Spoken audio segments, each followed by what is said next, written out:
Samajwadi party Sarjana, यहां की आवाम एक एक बातें जानती है 5 साल पहले और 4.5 साल की। भाई रुक जाओ, जो लोग बोल रहे हैं भाई रोको साथ यार, रुक जाओ भाई, अरे रुक जाओ। तो मैं सब लोगों से कहना चाहता हूं कि ये समय बहुत महत्वपूर्ण है और इस समय महत्वपूर्ण को सबको पहचानना पड़ेगा, सबको एकजुट करना पड़ेगा और कोशिश ये करनी पड़ेगी कि कैसे तानाशाही सरकार अलग हो। भाई पत्रकार महोदय, गुलाम साहब रुक जाओ, बोलूं मैं देखता कर रहा हूं, रुक जाओ, मैं भाषण में तो वो रुक जाओ, नारे मत लगाओ। गुलाम साहब को बुलाओ।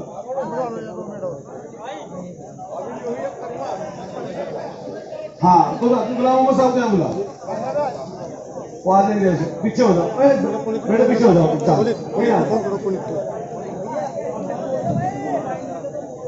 ये सहीम का मोबाइल है, किसी पे लावड़ वाले हमारे साथी का मोबाइल ले, तो उसका मोबाइल ले लिया आप उसका। सिम तो दिलवा दो। ये बहुत महत्वपूर्ण प्रोग्राम चल रहा है, हमें और आप सब लोगों को समझना पड़ेगा कि धरना क्यों है। गुलाम मोहम्मद साहब ने भी तफसील से आपको बताई, तफसील से चीजें बताई हैं। बारिश हो रही है लगातार बहुत तेज, लेकिन हमें और आपको आज जब ये धरना खत्म हो, एक बाबू रुक जाओ, बोलो रुक जाओ बेटा, मैं सब लोगों से कहना चाहता हूं, जब आप यहां से वापस घर पे जाएं तो उन 4.5 साल का हिसाब लेकर जाएं जो आपने परेशानी, दुख और दर्द सहे हैं। आने वाले समय पर रुक जाओ बेटा, बोलो। हम सब लोगों को समझना पड़ेगा कि आज ये धरना माननीय राष्ट्रीय अध्यक्ष अखिलेश यादव जी ने जो पूरे प्रदेश के हर एक तहसील पर चल रहा है, हजारों हजार की तादाद में लोग इकट्ठा है, एकजुट है, वो इसलिए है कि जिला पंचायत का चुनाव हो, चाहे चुनाव ब्लॉक प्रमुखी का हो, हर कोई जानता है किस तरह ओलियो में एसपी कह रहा था कि 1 मिनट के लिए कैमरा बंद हो जाए, तो मैं बताता हूं समाजवादी पार्टी के डीएम ने बोला किस तरह एक हमारी बहन की पुलिस के सामने साड़ी को खींच लिया गया, किस तरह हर एक कलेक्ट्रेट में एक बहन जो हमारी पर्चा दाखिल करने गई थी उसके कपड़ों पर हाथ डाला गया और किसने नहीं देखा, बीडीसी सदस्यों को पुलिस की गाड़ियों में एसडीओ और डीएम के प्रेशर से किस तरीके से पूरे लोकतंत्र की धज्जियां उन्होंने उड़ाई। जिला पंचायत के चुनाव में इन लोगों ने अपील कर दी, किस तरीके से धन बल और सरकारी महकमे का दुरुपयोग किया। बागपत आपका जिला बराबर का है, आप सब लोग समझ सकते हैं कि ये वहीं पर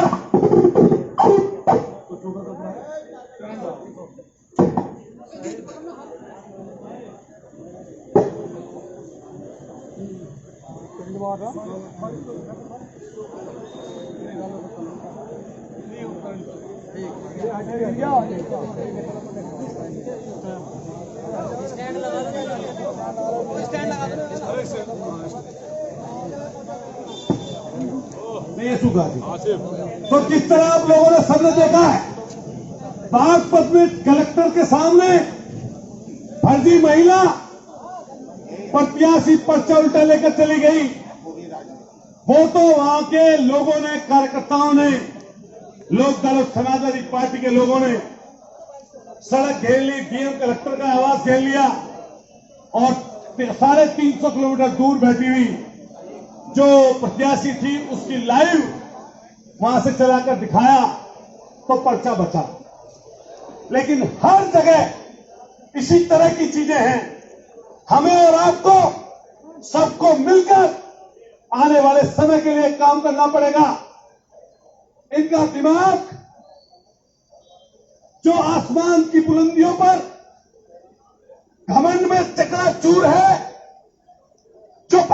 ईश्वर से अपने आप को बड़ा मान रहे हैं। जो गरीब, लाचार और बेबस जनता है, जिसमें चौतरफा मार है, चाहे महंगाई की मार हो, चाहे पुलिस का उत्पीड़न हो, चाहे तहसील कचहरियों में होने वाली लोगों की दुर्दशा हो, हर कोई जानता है इस सरकार में पुलिस का उपयोग किस तरीके से इन लोगों ने किया। पिछले 1.5 साल में, कोरोना काल में जिस तरीके से लूट का काम चला, किस तरीके से लोगों को सताया गया, तड़पाया गया, एक भी व्यक्ति ऐसा नहीं है जो जानता ना हो। हम लोग, हमारे गुलाम मोहम्मद साहब यहां पर खड़े हैं, चेयरमैन साहब, अयूब जी, कई वरिष्ठ लोग यहां पर, अली भाई, तमाम लोग खड़े हैं। मैं हर एक शख्स को वादा देना चाहता हूं इस बात का। हम 12 में विधायक नहीं बने थे, लेकिन समाजवादी पार्टी की सरकार थी। ये काम तो मैंने हवाई तौर पर आपको गिना दिए, लेकिन 137 गांव है हमारी विधानसभा में। गुलाम मोहम्मद साहब के यहां सैकड़ों गांव हैं। एक भी गांव ऐसा नहीं है, एक भी, चाहे वो किसी जात का हो, किसी धर्म का हो, किसी मजहब का हो, जहां पर हमने काम करके ना दिखाया हो। क्या सही कह रहे हैं, गलत कह रहे हैं, बताइए बात। इसलिए आप लोग उस कहते हैं कि आने वाले समय को बेहतर करने के लिए हम सब आप लोगों को इकट्ठा होना पड़ेगा, एकजुट होना पड़ेगा। इनकी तानाशाहियां जो है वो तभी दूर होंगी जब आप 2022 में इनकी सरकार को बदलकर समाजवादी पार्टी की सरकार, जो कई छोटे छोटे गठबंधन अलग अलग दलों से करेगी, जैसा कि माननीय राष्ट्रीय अध्यक्ष जी ने कहा है, तब हम सब लोगों को मिलकर इनका सामना करते हुए तब इस चीज को आगे लेकर चलना पड़ेगा। मैं दोस्तों आप सब लोगों को कहता हूं, एक बार हाथ उठाइए, दोनों हाथ उठाइए एक बार, और बताइए, आज कसम लेकर यहां से जाइए कि ऐसी सरकार को उखाड़ने का काम करेंगे। जोर से बोलिए, उखाड़ने का काम करेंगे सब लोगों से, इन हजारों लोगों से हमारा कहना है, इस सरकार को उखाड़ने का काम करिए। बहुत सारे कार्यकर्ता साथी ऐसे हैं जिनको बोलना था, जिनके गांव के नाम भी हम ना ले पाए हो, लेकिन सब के सब लोग हमारे बुलावे पर आए, गुलाम मोहम्मद साहब के बुलावे पर आए, और समाजवादी पार्टी की कई न कई प्यार मोहब्बत में यहां तक आए। तो हम सबसे चाहते हैं कि हम और आप सब लोग मिलकर एकजुट होकर आने वाले समय को बेहतर बनाएं। अभी कुछ चर्चाएं चलेंगी, कुछ बातें चलेंगी, कोई कुछ बोलेगा, कोई कुछ बोलेगा, ज्यादा चक्कर में नहीं पड़ना। ना कोई आदमी एक दिन में अच्छा बनता है और ना कोई आदमी एक दिन में बुरा बन जाता है। अब जैसे हमारे सामने वाले हैं, हमारे सामने वाले जो यहां पर हैं, 2-2 बार जीते हैं हमारे सामने। अरे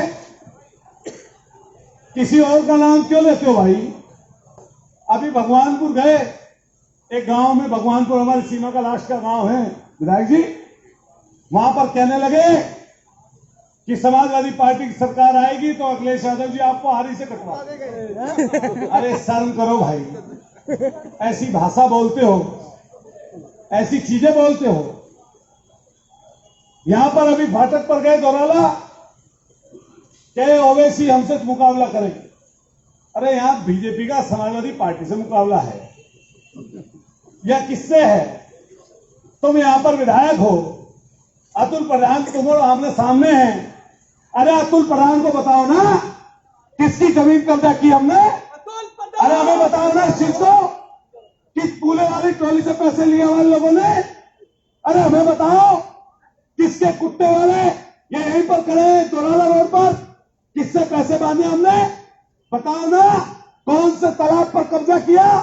अरे बच्चा शमशान को तो छोड़ देते, बच्चा शमशान को, उस पर भी मट्टी डलवाने का काम कर दिया, कब्जा करने का काम कर रहे हो उस पर भी। कोई जमीन बताओ सल्तनत, जो इनके लोगों को इन्हें पता चल जाए, अगर उस पर कब्जा करने ना पहुंच जाए।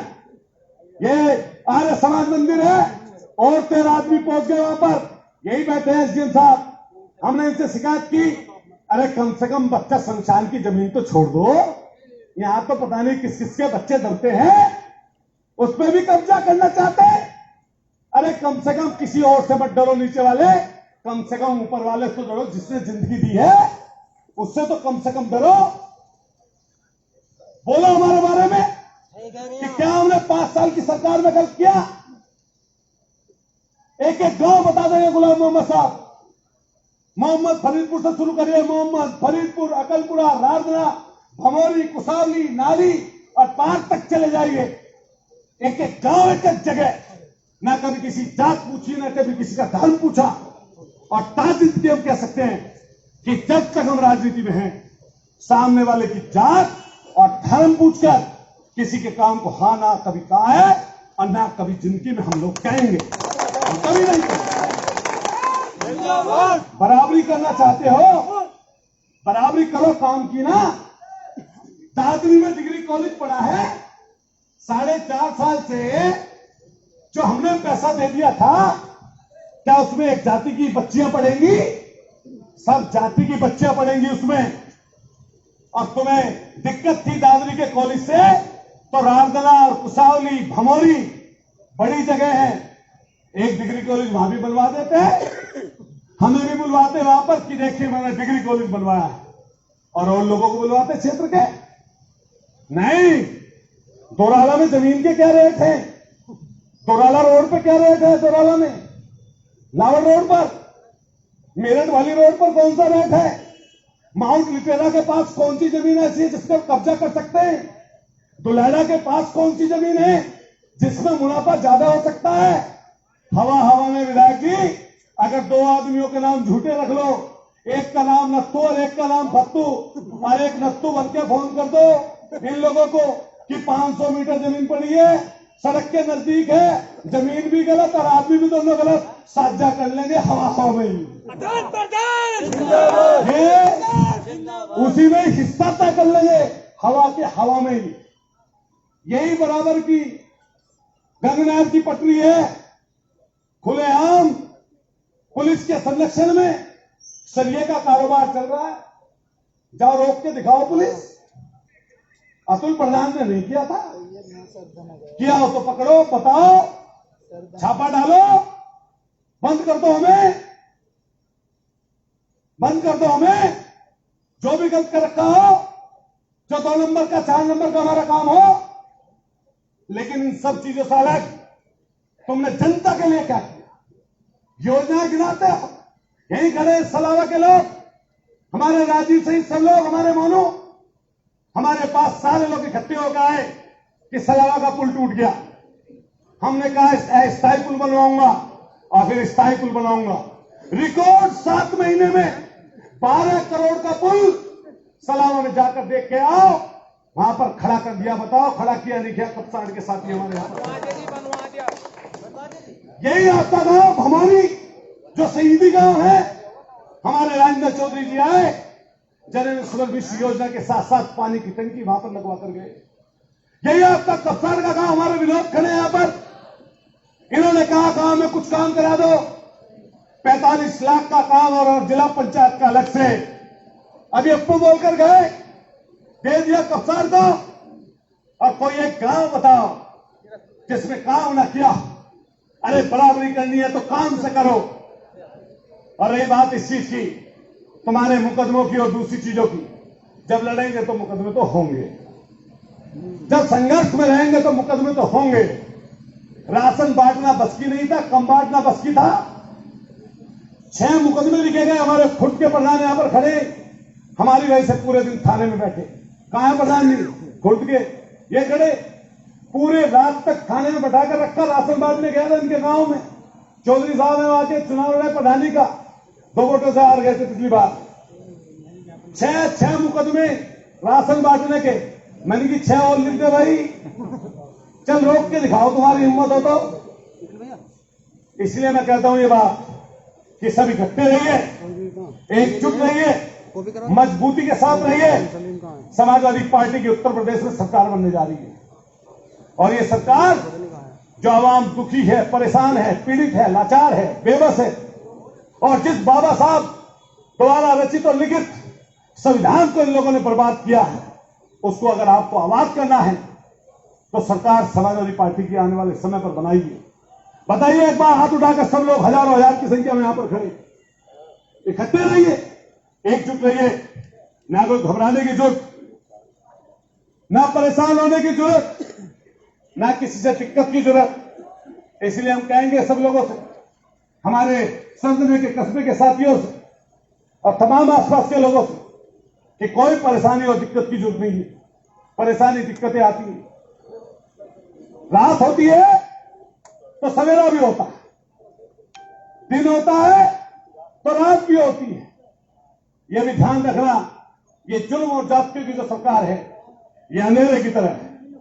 जब ये अंधेरा हटेगा और जब उजाला होगा तो वो उजाला समाजवादी पार्टी और अखिलेश यादव को मुख्यमंत्री के रूप में यहां पर बनाने पर होगा इस उत्तर प्रदेश में। इसलिए एकजुट रहिए, इकट्ठा रहिए, जाति और छोटी छोटी बातें को चलाए उसको छोड़िए और पीछे हटकर हम सब लोग मिलकर एकजुटता के साथ इस चीज को आगे ले जाने का काम करेंगे। बताइए सब लोग सहमत हैं इस चीज पर? अरे बताओ एक बार, हाथ उठा के ढंग से, ठीक है बात नहीं। इसलिए एकजुट रहिए और इकट्ठे हो जाइए। मैं क्योंकि गुलाम मोहम्मद साहब की 2-4 मिनट एसडीएम साहब को बुला लो, इंस्पेक्टर साहब आ जाओ, एसडीएम साहब हंस के दिखा दो थोड़ा। तो मैं गुलाम मोहम्मद साहब थोड़े बोलेंगे, फिर एसडीएम साहब को ज्ञापन दे देंगे। लीजिए साथियों,